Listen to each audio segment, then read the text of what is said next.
kept up to speed with all of the developing transfer news this evening, and there's loads of it.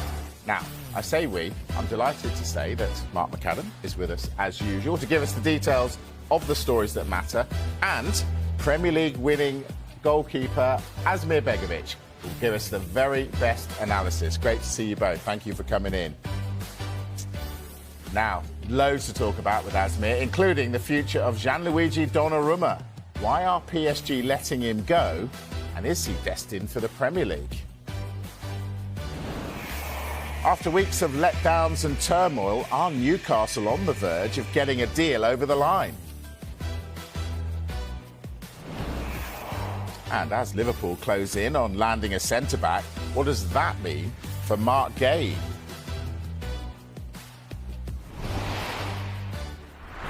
Yeah, loads to get into. So let's start with Asmir. Let's get him working straight away.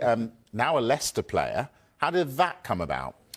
Yeah, I mean, it came about in the summer where Leicester were looking for some goalkeeper cover, maybe expecting Matt Hermansen to leave the club and move on to a different club. And yeah, I was one of the options. And for me, it was a no-brainer. I mean, it's a fantastic football club, huge football club, massive fan base.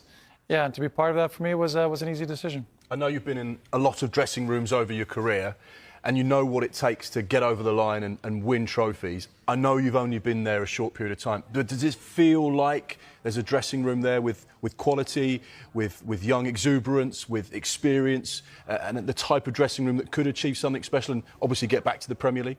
Well, that's the goal. It's the number one goal. We have to get promoted by any means necessary. Obviously, direct promotion would be the first goal, and you know, I definitely think we have the quality to do so. I think if you look at the players, the squad that we have, the quality is certainly there. The togetherness seems there. It's a good bunch of lads. I've only been there a couple of weeks, so I've seen that. And I think, as well, in terms of young talent, like Jeremy Monga, there's some really talented young players, Casey McAteer. So we want to give them the platform as well to succeed and contribute to the team as well. Of course, the Championship season underway. Premier League season starts tomorrow, but we've still got until September 1st for the deadline. As a player, what is that period like? It can be a very difficult period. Obviously, there's a lot of noise. I think these days there's more noise than ever before. People, agents, social media, so many things going on behind the scenes that obviously affect players. The bottom line is you still have a job to do. So obviously, if you're paid and contracted by the football club, you still have to train every day, be professional. But it's not easy with things maybe going on in the background where there's a move potentially happening for you and your future is uncertain. There's always the risk of injury, so you have to be aware of that. So it's about being professional, but also managing everything that comes with that. So it's never an easy one. I've been there before where it's gone to deadline day, right to the end, and you still have to try and carry on to do your job to the best of your ability, but knowing things could change very quickly. Tell us about the deadline day moves. You touched upon it there. Then they get right to the wire, don't they? They really do. I mean, 2010, Portsmouth to Stoke. I think the deadline was 5 o'clock, and I didn't sign until 4:30 that day. So it was a very, very stressful few days leading up to it. You don't quite know where you're going to be, what you need to do, where you need to go. So it's a massive relief once that gets done. And the second one was with Bournemouth when I went to Karabakh on loan in 2019. So that happened in the last couple of days. The window with a loan was agreed, thankfully, and I was able to move on. But very stressful times, and it's not something you want to do. So I'm really glad that I was able to do my business, get my move done relatively early this year. Brilliant. Listen, there's so much from Asmir to come throughout the hour. Now, we want you to get your questions in for Asmir. We're going to make him work tonight. Get in touch on X. We're at Sky Sports News. Use the hashtag AskAsmir. Now, anything you want to ask Asmir, get in touch, and we'll do that between now and 8 when we come off air. So, Asmir, good luck. Right, let's get you right up to speed with our top transfer story this evening. Jacob Ramsey to Newcastle, gathering pace. Keith Downey has the latest. Newcastle acted quickly this week after being alerted to the availability of Jacob Ramsey because Aston Villa need to sell a player for their own financial reasons. So Newcastle made contact with Aston Villa on Monday. Some talks have taken place behind the scenes since then. There was a little bit of uncertainty last night as to whether a deal would be struck, but finally it was struck this afternoon after Newcastle and Aston Villa agreed a fee of £39 million plus a potential £4 million in add-ons for the midfielder. Of course, that represents pure profit to Aston Villa, and for Newcastle, it's a long-term replacement for Sean Longstaff, who, of course, was sold to Leeds United just last month. Of course, there's been so much speculation surrounding Alexander Isak. That situation has not been healthy, but quietly in the background, Newcastle have got to work in bringing in players, and the last week has been positive for them. Malik Chow arriving from AC Milan for £35 million. That one was announced a couple of days ago, and now Jacob Ramsey, who's currently on his way to the northeast and will begin his Newcastle medical this evening. What do you think, Asmir? Ramsey to Newcastle, good move for them? I think it's a good move, absolutely. I think they needed to beef up that midfield area of their squad going into big season, Champions League football, 4 competitions. So for them, I think it was an important one to do. I think Eddie Howe, as we all know, really loves talented youngsters, young players with a lot of talent he can develop and really mould into top players. So I think it fits them and ticks a lot of boxes.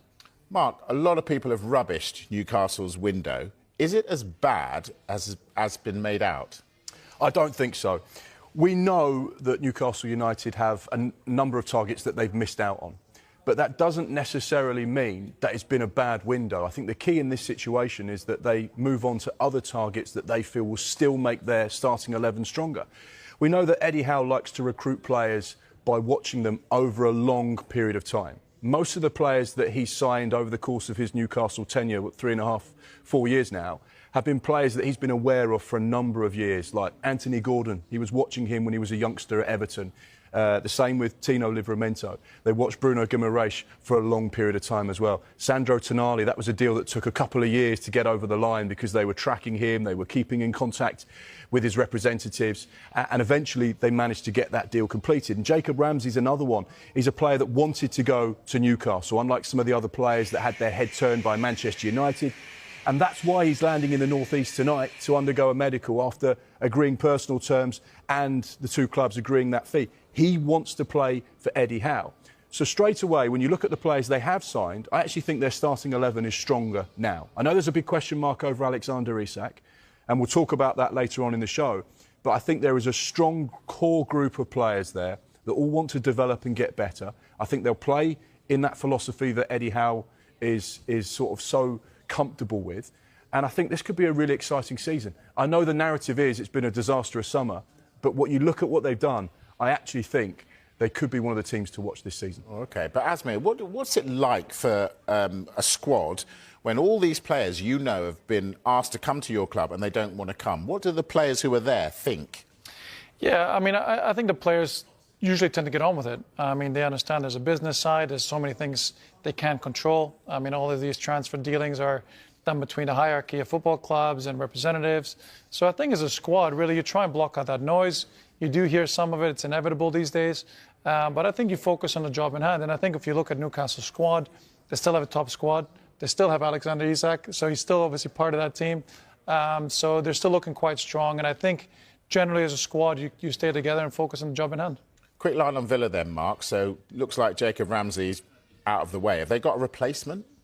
Very possibly. We know that Aston Villa are one of those sides that have to be really careful with how much they spend this summer because of the UEFA FFP rules. And whilst I know this gets a little bit confusing, there are 2 sets of rules that Premier League clubs are working to. Those are PSR rules that are for Premier League sides, and the FFP rules are for those working in Europe and operating in European competitions, so Champions League, Europa Conference League. So some clubs, like Aston Villa, have to make sure they satisfy 2 sets of results. And Aston Villa this summer have to make sure they comply with the FFP UEFA rules, hence why they've had to sell one of their players, Jacob Ramsey. He was into the last 2 years of his contract. The replacement, Marco Asensio. Now, Aston Villa fans will know him because he was on loan from PSG last season. He came in on deadline day, scored 8 goals in all competitions, 3 in the Premier League.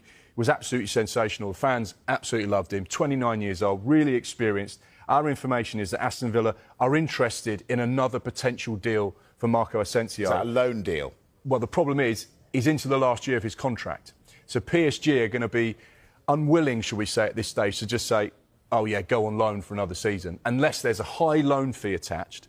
But they'd most likely prefer, we want a permanent solution here. You've got to take his wages and you've got to give us some money for the player. And that's where it might be a little bit of a problem for Aston Villa. But the fact that he is 29 and into the last year, it might just maybe suit them where they can say, well, this is what we can afford to give you, this is what we'd like to do with regards to this deal. But he's certainly one player they have their eye on to replace Jacob Ramsey. OK, so Ramsey to Newcastle.